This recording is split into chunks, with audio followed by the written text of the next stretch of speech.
Oh, salut tout le monde. Ben, c'est parti, on y est pour l'épisode 7 du Street Show avec aujourd'hui Mood. On l'a découvert, ou plutôt le grand public l'a découvert dans The Voice, c'était en 2016. Elle sort un album, ça s'appelle L'Appel, ça va sortir le 28 février. On l'accueille dans un instant, mais tout de suite, allons voir les streeters.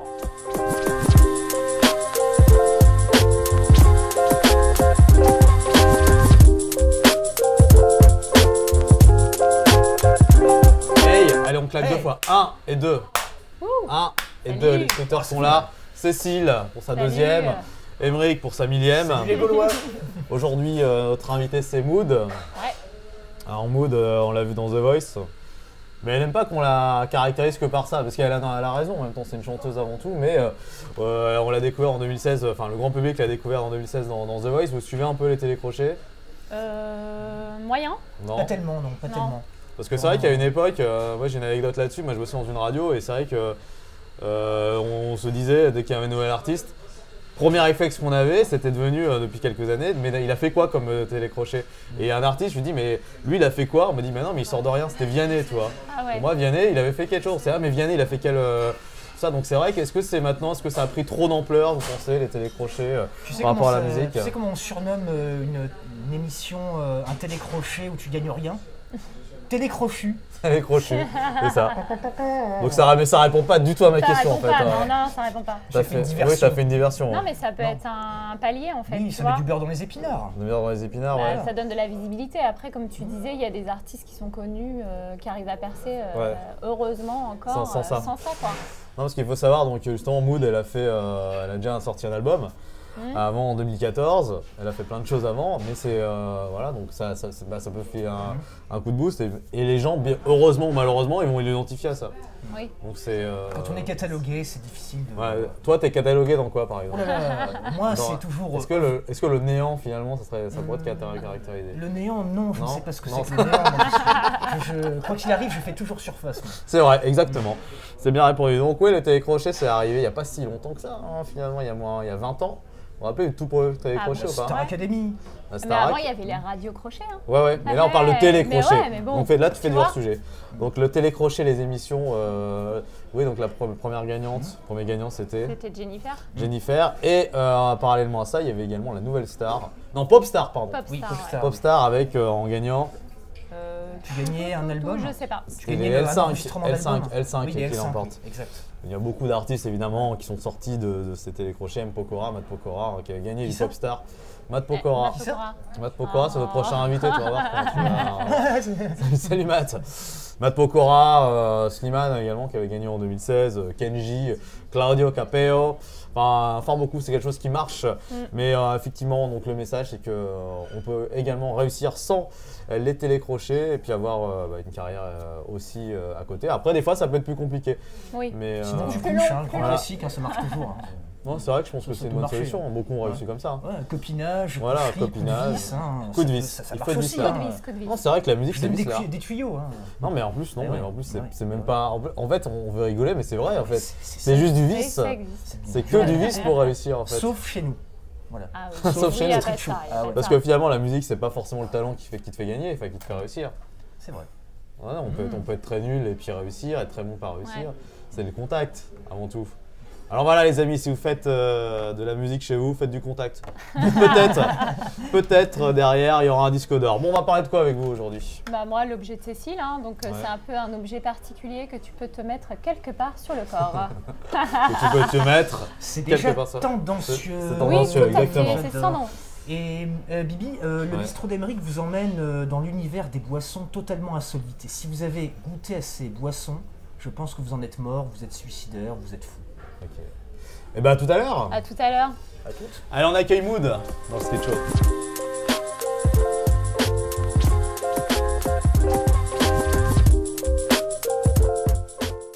Et ben Mood, bonne année. Bonne année, meilleurs vœux.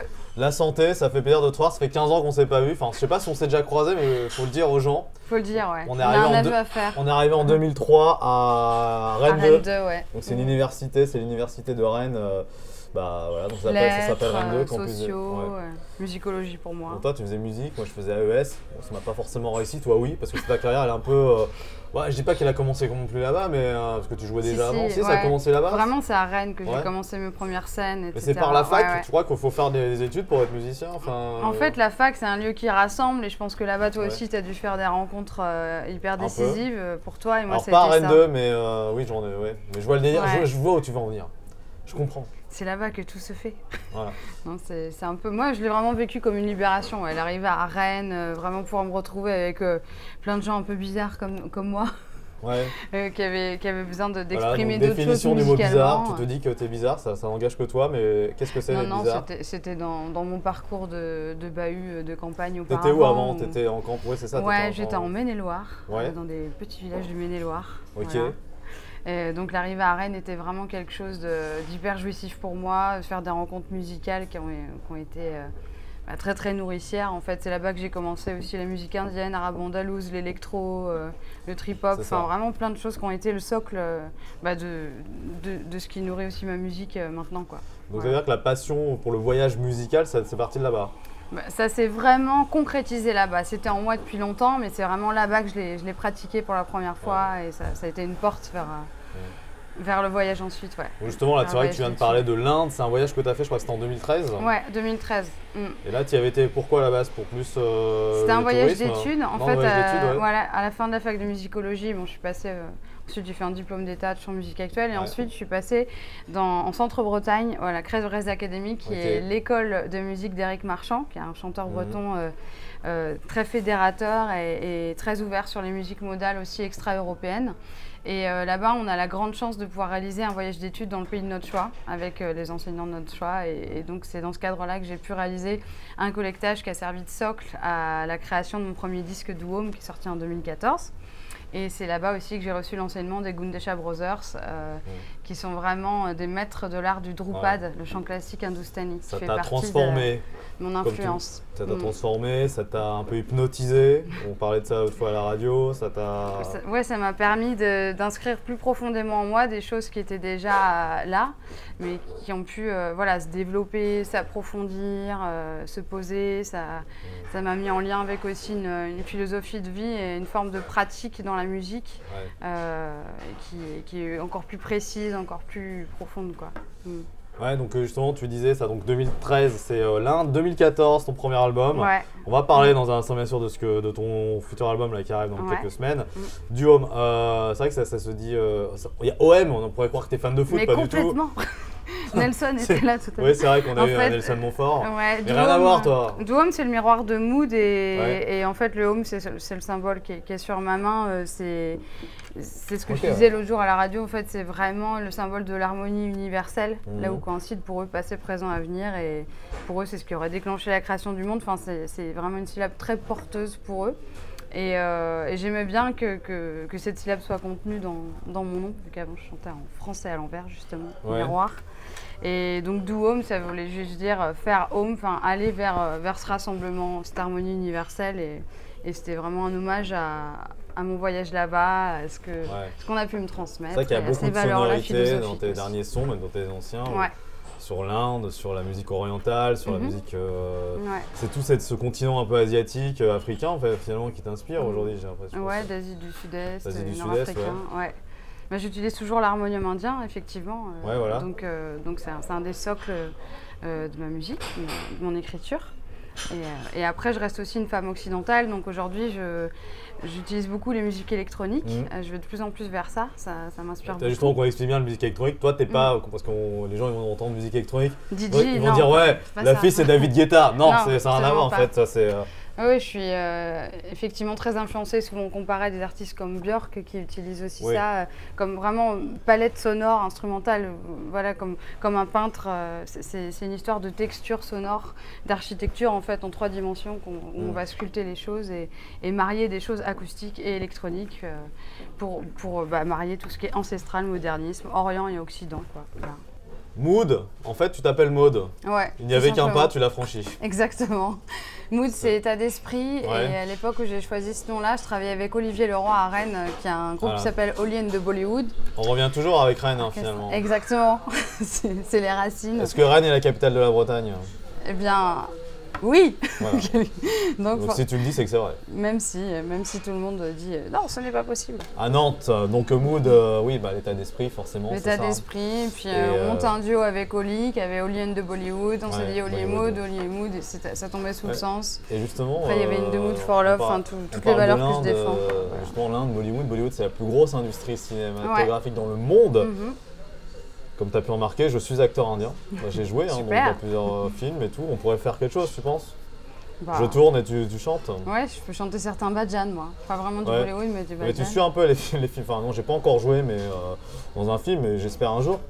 Tu suis un peu les films Bollywood, pas vraiment. Quand j'étais là-bas un petit peu. Parce que c'est vraiment, c'est pas forcément le même type de musique que toi. Ouais, bien sûr, ça n'a rien à voir. Moi, j'ai plutôt pratiqué tout ce qui est bhajan et les musiques classiques du nord de l'Inde, et du coup, ça n'a rien à voir. Mais par contre, c'est chouette. Et il y a un très beau film aussi qui s'appelle Le Salon de musique, qui est très beau aussi. C'est un film indien, c'est ça? Ouais, en noir et blanc, qui est très joli. Et est-ce que tu as vu Shakti? Non. C'est les films qu'il faut voir. Je t'en cite, des films de Bollywood. Je vous les cite chez vous, c'est les films que j'ai vus. Le grand classique, c'est Devdas. Et j'allais venir. Hop, t'anticipes. On est là, Devdas.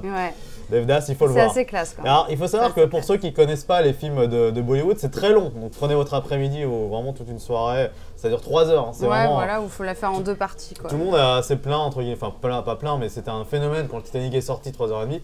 Bollywood, tous les films sont comme ça, il faut le savoir. Puis il y a une vraie culture, c'est-à-dire que tu vas au cinéma en Inde et tout le monde a des réactions, le public est hyper chaud, ils applaudissent à n'importe quelle scène, ils crient, c'est vraiment un divertissement fédérateur où les Indiens se lâchent dans la salle de cinéma, c'est impressionnant les réactions. On vit pas du tout ça en France par exemple. Non, c'est à découvrir. Bon, comme tu as pu remarquer, je suis un homme. Transition toute faite. On est là, 2016. TF1, Nikos, salut le loup. The Voice, évidemment, c'est ta participation. C'est là que le grand public te découvre. C'est pas du tout là que ta carrière démarre, on l'a dit, parce que ce qu'on vient d'expliquer. Tu as déjà fait de la musique, tu as déjà sorti un album, tu as déjà un public, tu as déjà fait des concerts. Mais tu veux toujours plus, comme on dit. Toujours plus, un peu plus d'autorité, des rencontres. Parce qu'on sait que la musique, c'est que de la rencontre. Dans le jury à l'époque, donc Zazie, il y avait également Garou, Mika et Florent Pagny. Voilà, merci de m'aider. Donc tu vas jouer, tu vas risquer, j'allais dire ta vie. Oui, on risque sa vie, tu risques. Tu vas jouer Je suis un homme, donc une chanson de Zazie, écrite par Zazie aussi, je suppose, il me semble. Et donc tu vas jouer devant elle, ou plutôt derrière elle à la base. Parce que, c'est ça, derrière elle, mais. Alors pourquoi? Ma question elle est tout le temps, pourquoi jouer un titre d'un des membres du jury? En fait, cette chanson, je me suis dit, dans le répertoire de la variété française, etc., dans le répertoire assez connu, où le jeu de The Voice, c'est justement de réinterpréter en général ça, quelle est la chanson que j'aurais aimé écrire, que j'aurais aimé défendre moi? Et je me suis rendu compte que c'était « Je suis un homme ». Au début, l'équipe de l'émission m'a un peu dissuadée de reprendre la chanson d'un jury. Et puis, on a beaucoup travaillé dessus, ils l'ont écouté, ils m'ont dit « non, c'est vraiment ça, c'est juste, il y a une émotion, C'était tellement sincère et j'étais tellement sincère à avoir envie de juste réinterpréter à ma manière ce message-là. Pour moi, c'était un message hyper fort, ce lien qui parle de notre rapport au vivant et à la terre et la façon dont notre humanité s'est développée. Pour moi, c'était très important de réévoquer ça et il se trouve qu'elle était là, mais je ne sais pas si j'aurais eu le courage d'aller dans cette émission si Zazie n'avait pas été là, parce que c'est une artiste qui est aussi compositrice et auteur, c'est vraiment ta chanson préférée de Zazie? C'est une chanson en tout cas qui me touche beaucoup dans ce qu'elle raconte. Et voilà, avec l'harmonium, il y a un truc très très naturel qui s'est créé tout de suite quand j'ai essayé de la travailler. Ça a vraiment matché avec certaines de mes compositions aussi, ça pouvait m'évoquer certaines compositions. Donc ça s'est fait de manière naturelle, ça coulait de source et je ne me voyais pas arriver dans cette émission en faisant autre chose. Et ce n'était pas du tout un défi, comment dirais-je, avec une forme de vanité, de dire oui, alors Zazie, bonjour, moi je vais reprendre ta chanson. C'était pas ça, c'était vraiment plutôt un hommage en fait. Donc c'était en 2016, c'était déjà très très longtemps. Et donc en 2020, tu sors un album. Oui, un album qui s'appelle L'Appel. On en parle dans un instant, mais je suis pas complètement seul dans le street show, même si j'ai de l'importance. Moi, j'aime bien aussi quand il y a du monde. Et on va accueillir un des streeters. Tiens, viens par ici, Emric, c'est ça. Le bistrot d'Emric dans le street show. Hello, rebonjour. On aime bien se checker, voilà, c'est comme ça, c'est l'esprit. C'est Mood. Ça va, Mood? Ouais, je m'étais préparé à checker en fait. Mais... Ah bah vas-y, refaites-le, faites un check. Check, moi j'aime bien le faire le baise-main, c'est mon côté aristocrate. Oui, c'est ça, ouais. Oui, c'est ça. Oui. Ouais. Alors, vous avez soif? Non. Je vais peut-être vous couper la soif alors. Oui, non, attention. Hein. Attention, là, le bistrot d'Emric, donc le bistrot, c'est un débit de boisson. Et dans tous les bistrots, il y a des boissons parfois non conventionnelles. On va voyager en fait.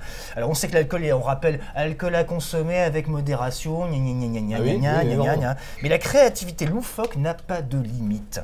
Donc, on va commencer avec un alcool interdit officiellement depuis 1993, mais fabriqué clandestinement. Alors, c'est le vin de tigre. On trouve ça en Chine. Alors, vous prenez... le tigre est une espèce protégée, on le rappelle. Alors là, vous faites macérer de l'alcool de riz avec une carcasse de tigre pendant des mois. On dit que ce breuvage est aphrodisiaque. En tout cas, si Brigitte Bardot chope les braconniers, elle va leur en donner des aphrodisiaques aussi. Parce qu'elle est encore en forme, Brigitte. On part au Pérou maintenant. Attends, juste Brigitte Bardot, tu trouves qu'elle est encore en forme? Tu l'as vu récemment ou pas? De façon animalière, oui. Après, voilà, animalière, j'ai bien dit. On part au Pérou maintenant, ma chère Mood, mon cher Raju, avec une boisson médicinale. J'installe l'ambiance. Sur les rives du lac Titicaca, ça commence bien. Titicaca, ouais, à côté du Mississippi. Tu connaissais? Ouais. C'est pour les hommes en perte de puissance virale qui peuvent s'en abreuver. C'est le jus de grenouille. Une grenouille mixée, haricots, du miel, de l'aloe vera, du malt, des œufs, un soupçon d'eau chaude. Il paraît que ça rend viril. J'ai goûté. Là, tu vois, j'ai encore des séquelles. Ah oui. C'est le jus de grenouille. Fais le croix. C'est le jus de grenouille. Pas mal, hein? Bon, ça vous dit un petit soda? Ça dépend. Pour faire passer un peu. Alors justement, ça c'est les sodas que tu trouves en Chine. Vous avez le Placenta 10 000, soda au goût de pêche et placenta de porc. Ouh là là. La pêche, non? Donc c'est une gelée que tu aspires à la paille. On dit que c'est une boisson qui fait rajeunir. Voilà. Après, je pense qu'il faut accepter de vieillir. Tu en as pris toi, non? Même pas. Non, je suis Peter Pan. Moi. Soda aux USA. Les sodas de la marque Lester Fixin proposent des sojas à base de bacon, à base de chewing-gum, à base de tarte aux citrouilles, de beurre de cacahuète, et j'en passe et des meilleurs. On ne les arrête plus, ils s'en foutent. Les gens sont fous. On passe avec les sodas japonais, avec soda saveur wasabi, poulet curry, kimchi, wasabi, c'est horrible, ça. Anguille grillée, et j'en passe et des meilleurs, si je puis dire. Un petit dernier pour la route. Allez, un petit dernier. Exceptionnellement et dorénavant, quand vous entendrez l'expression « juste un doigt », vous penserez à moi, vraiment. Il s'agit du Surto Cocktail, qu'on trouve à Dawson City, au fin fond du Canada, dans un bar qui s'appelle le Soul Doug Saloon. Pardon si je prononce mal.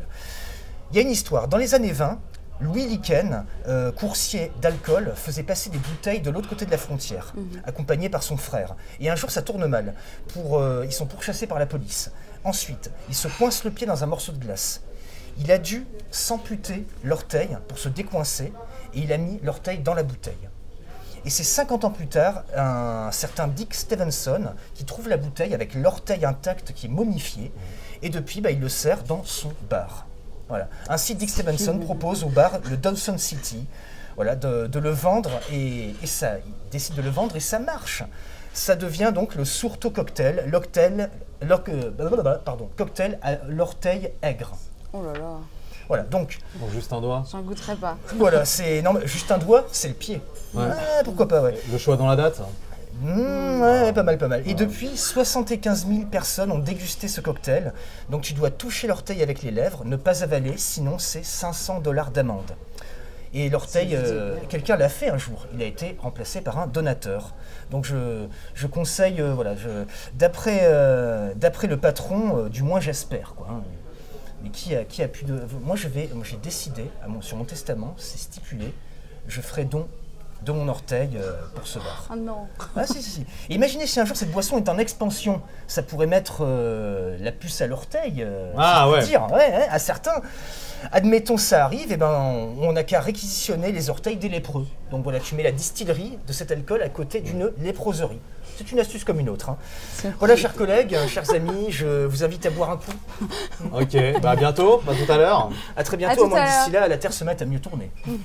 Émeric, le bistrot d'Émeric dans le Street Show. Ça y est, on y vient, l'album, L'Appel, qui sort très bientôt, ça sera le 28 février prochain, ça va sortir donc sur le digital. Et en physique aussi. Et puis en physique. Plusieurs titres, donc il y a L'Appel déjà, comme titre. Il y a combien de titres d'ailleurs? Il y a 13 titres. 13 titres. Ouais. Et toi, tu me disais en off, là, tu as un titre vraiment que tu apprécies, que tu veux mettre en avant, que tu vas mettre en avant du coup. Il y en a beaucoup. Je parlais de Out of Body pour le côté électro. Je parle aussi de Minuit et de Vénus qui vont être les deux premiers clips en fait, qui sortent successivement le 31 janvier et le 14 février. Donc voilà, il y a un univers décuplé avec plein de facettes. Il y a aussi un invité que j'aime beaucoup qui est présent sur le disque qui s'appelle William Zetvillain, qui est un artiste américain assez loufoque que j'aime beaucoup, vraiment. Donc pour moi c'est un honneur qu'il puisse chanter avec moi sur ce disque, c'est un ami et c'est chouette qu'il y ait cette rencontre aussi. C'est quoi la différence avec le premier album?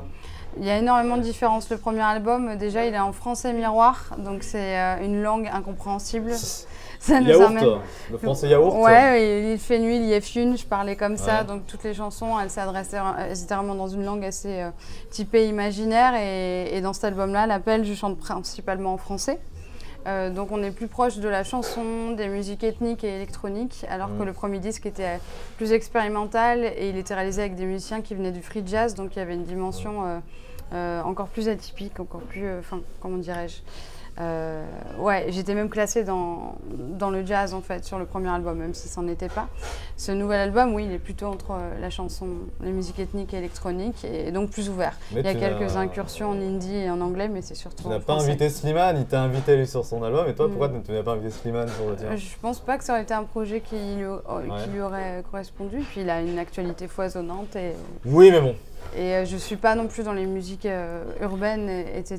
Donc, voilà, après, tu penses pas qu'un artiste peut se transformer pour un autre artiste, c'est-à-dire oui, si, évidemment, mais voilà. Ça s'est pas fait.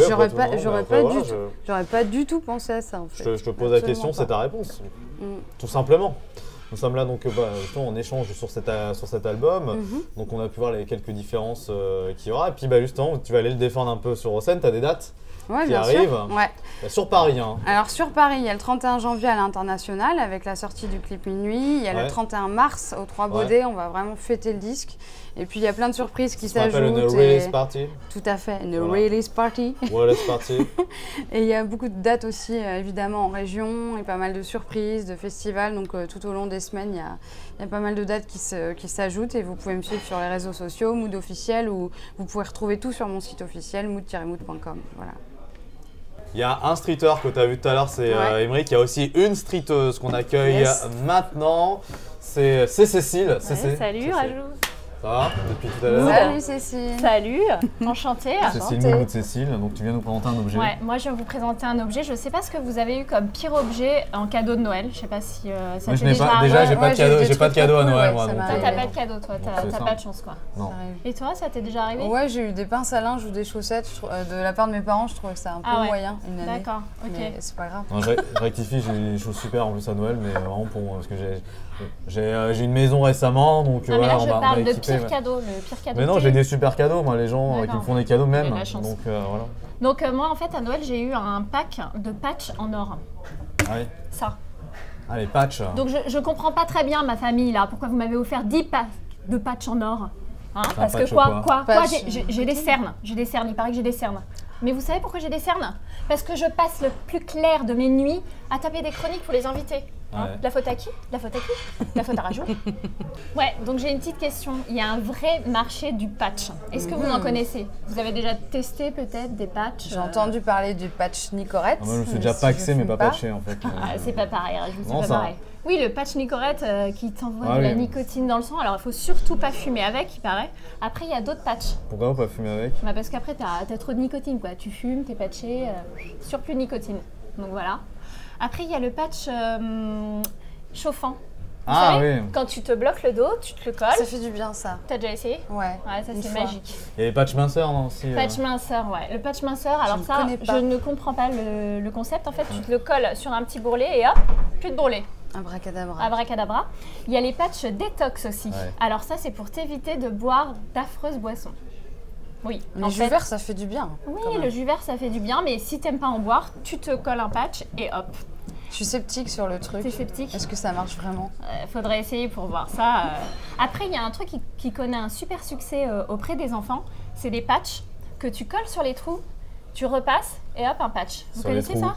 Par exemple, tu as un trou à ton jean, tu as un petit patch sur les trous. Attends, on parle d'enfants, rajoute là. Tu te le colles, tu repasses et hop, plus de trous. Et donc, pour en revenir à nos patchs, les patchs en or. Ouais. Donc, je vais quand même les ouvrir. Ouais, c'est pour moi, soi-disant, ouais. Alors donc, à la lecture de la notice, tu te le colles sous les yeux. Ouais. Hein. Alors, je vous laisse juste le manipuler pour que vous puissiez découvrir un peu la texture. Très agréable. Voilà. Tu veux regarder? Non, ça n'a rien à voir. Donc ça, c'est pas ça. C'est un peu gluant. C'est un peu gluant. Et pas très je sais pas si tu as déjà eu recours à ce genre de patch. Ça se mange pas. Ça ne se mange pas. J'ai jamais testé. T'as jamais testé? Je vais t'en laisser une boîte qui me permettra d'écouler mon stock. Voilà. Voilà, je te laisse regarder. Donc en fait, le concept. On dirait une huître. Voilà, c'est un peu. Tu te colles une huître sous les yeux, voilà. Et en fait, donc c'est avec de l'or 24 carats. Donc tu te le colles. Avec de l'or 24 ouais, non mais c'est un peu. Je comprends pas ma famille des fois, donc je vais le faire. Je m'en fous là. Magnifique, magnifique. C'est magnifique. Mais on dirait une super héroïne. C'est merveilleux. Donc tu te le colles et après, adieu, rides et ridules. Bon, en fait, moi je l'ai pas laissé assez longtemps. Mais moi, je dois vous avouer qu'en fait, je suis un peu sceptique sur tous ces patchs. Et dernièrement, d'ailleurs, j'ai vu des gens patchés dans le métro. Je sais pas si vous les avez croisés. Je sais que toi, tu habites dans l'Eure, donc je sais pas. Mais tu sais, ils avaient des patchs CFDT, CGT. Et là, j'ai pas bien compris le concept, le bienfait thérapeutique de ces patchs. Il y en a pas. Vous avez une idée là-dessus? Il y a beaucoup d'effets placebo dans tout type de patch aussi, par rapport à ça. Ok, donc en fait, en gros, moi, je suis un peu sceptique quand même sur tout ça. Et moi, il y a un patch, tu vois, s'il sort, c'est le patch anti-con. Là, je signe tout de suite. Pas vous? C'est plus pratique. Ouais, c'est plus pratique. Bon, bah, salut. Hein. À la prochaine. Cécile. L'objet de Cécile dans le street show. Donc, comme beaucoup de chanteuses, t'aimes le cinéma. Oui. Et comme tu sais, dans le street show, il y a toujours une partie cinéma. Et ben aujourd'hui, il n'y en a pas. On va rester dans la musique avec les streeters qui viennent, qui reviennent. Cécile et Émeric. Bon, alors du coup, vous avez étudié un peu le profil de Mood. Ah ouais, on a étudié. Un petit question pour une chanson, tu vois. Avec plaisir. Tu gagnes rien par toute notre estime et notre admiration. Voilà. On va essayer. Il y a peut-être des ventes finalement, si tu gagnes. Et que ça peut jouer sur ta carrière. Bon, on va fredonner quelques standards de la grande musique. Vas-y. J'adore le standard. De la grande musique, Grande dans quel sens? Alors moi, je sais pas chanter, donc tu m'excuseras, je ne chante qu'en yaourt. Tu vois, tu connais cette chanson? J'adore le yaourt. Tu connais cette façon de chanter? Elle a fait un album en yaourt aussi. Oui, ça sort de yaourt inversé. Ouais. Bon, alors, t'es prête? And I'm ready now. Gilbert Montagnier. Bien. Le soleil des tropiques. Bien. Attention, c'est à moi. Le petit bonhomme en mousse, Patrick Sébastien. De la grande musique. C'est pas mal, Patrick Sébastien. Bon, t'en as une autre ou pas? J'en ai une, génial. C'est génial. C'est génial, super. Attends. C'est la chenille qui redémarre. Qui c'est, je veux le nom du groupe là. Mais c'est qui? Je sais pas. Je sais pas, c'est qui la chenille? C'est qui? Je sais pas, est-ce que vous savez? Je crois que c'est répertoire populaire français, quoi. La banda Basile, c'est la banda Basile. Ils en parlent dans Les Inconnus, tu regardes pas Télémagouille? Non, j'ai loupé l'info. Allez, moi aussi j'en ai une en mode un peu comme Émeric. La danse des canards. Mais vous avez pas un répertoire. L'interprète, c'est pas, je veux le nom. L'interprète. Je sais pas non plus. Franchement, la danse des canards. Gigi Lionel. Ah non. Gigi Lionel. Mais non, mais Gigi quoi. Comment j'ai pu passer à Brassens, Brel, Gigi Lionel. Mince. Et là, je vais en faire une dernière, mais. Essayez d'élever un peu le niveau. Attends, je vais essayer là-bas. Ah bah merci. Je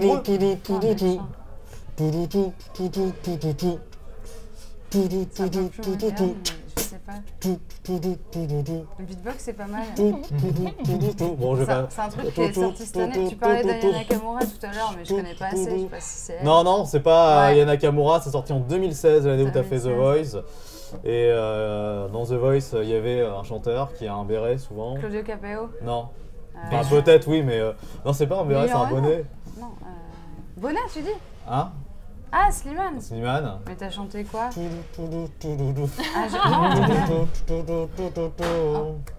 Paname. Non, Paname, c'est pas ça la mélodie. Paname, on arrive. Non, mais c'est pas cette mélodie-là. Le rythme, c'était ça. Mais je me suis trompé de mélodie. Mais si, dans le rythme, je l'avais, mais j'avais pas la mélodie. C'était le bon rythme. Voilà, tu vois, comme quoi j'avais le bon rythme, mais la mélodie à retravailler. C'est bien, c'est un feedback. Tu fais un feedback direct. Je serai jury Tu seras jury dans Street Show, c'est bien.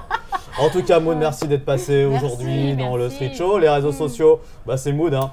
Vous allez voir ça, on va vous mettre ça, on met ça sur l'écran. Mood.com si vous êtes paumé et tout sera indiqué. Voilà, vous ne serez pas paumé et vous allez trouver. Et puis longue vie à toi, l'album, on rappelle l'appel. L'appel le 28 février. Le 28 février, partout. Ciao tout le monde, bisous.